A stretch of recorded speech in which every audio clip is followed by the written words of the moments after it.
الحمدللہ یہ تحریک کا سفر جاری پوری ریاست میں، اور یہ شہر بھی وہ شہر ہے اس تحریک کے سلسلے میں ایک تاریخ رکھتا ہے یہ شہر میں، اور اس کے اطراف و اکناف ایسی شخصیتیں نکلی جو مولانا مودودی کے کال پر باباپور کے لوگوں سے پہنچا تھا، اور وہاں سے فیضیاب ہو کر اس علاقے میں تحریک اسلامی کے کام کو شروع کیا تھا۔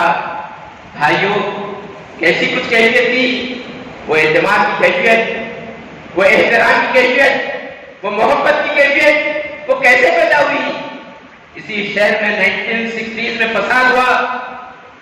یہاں کے ناظم اضلاع اس وقت کے شاید عبدالرزاق صاحب تھے، انہیں گرفتار کیا گیا۔ مولانا عبدالرزاق لطیفی حیدرآباد میں تھے، ابھی حلقہ تھے۔ عبدالغفار صاحب نے اطلاع دی کہ ناظم اضلاع کو پولیس نے رات کے 3 بجے گرفتار کر دی۔ مولانا عبدالرزاق لطیفی نے عبدالغفار صاحب کو یہ حکم دیا، میں تمہارا دوسرا فون عبدالرزاق ناظم ضلع کی خیریت کے ساتھ جاننا چاہتا ہوں، اس کے علاوہ تمہارا فون اٹینڈ نہیں کروں گا۔ غفار صاحب اپنے گھر سے نکلے ہندو آبادی کی طرف سے، جامع رضا صاحب یا اس وقت ناظم ضلع پولیس کسٹڈی میں تھے، وہاں پہنچ ہی رہے تھے، حملہ ہوا اور زخمی ہو گئے۔ لوگوں نے چینوں سے حملہ کیا، وہ بے ہوش ہو گئے۔ اطلاع ملی لطیفی صاحب کو، میرا کارکن زخمی ہو گیا، وہ دواخانے میں میرے حکم پر عمل کیا اور دواخانہ پہنچ گیا۔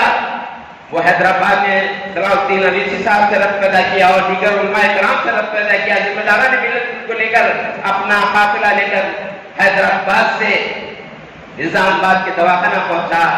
بقول عبدالغفار صاحب، انہوں نے ہی مجھ سے کہا تھا یہ بات، وہ پیٹ پر بےہوشی کی کیفیت میں تھے۔ یہ پورے قائدین بیڈ کے اطراف جمع ہوئے اور گفتگو کر رہے تھے۔ ان کی گفتگو ان کے کان تک پہنچی، وہ ہوش میں آ کر آنکھ جب کھولا تو عبدالرزاق لطیفی کو پایا۔ بقول عبدالغفار صاحب کے، میں نے جب لطیفی صاحب کو دیکھا تو میرے تمام تکالیف دور ہو گئے۔ یہ ہے قیادت سے محبت، یہ ہے قیادت اور کارکن کا تعلق۔ تحریک اسلامی اس کارکن کو زندہ رکھی ہے اور پروان چڑھانا چاہتی ہے۔ بھائیو، یہ سفر جب جاری ہوا، یہ سفر اپنی منزل کی طرف آگے بڑھا، اس ملک میں اللہ کے فضل و کرم سے طول و عرض میں، نارتھ اور ساؤتھ، ایسٹ اینڈ ویسٹ میں جماعت اسلامی آج اس ملک میں سرگرم عمل ہے۔ اس نے کیا چیز کو اختیار کیا، کیا چیز کو اڈاپٹ کیا، کیا منصوبہ بنایا، کیا کام کرنا چاہا، وہ 4 بنیادی کام ہیں۔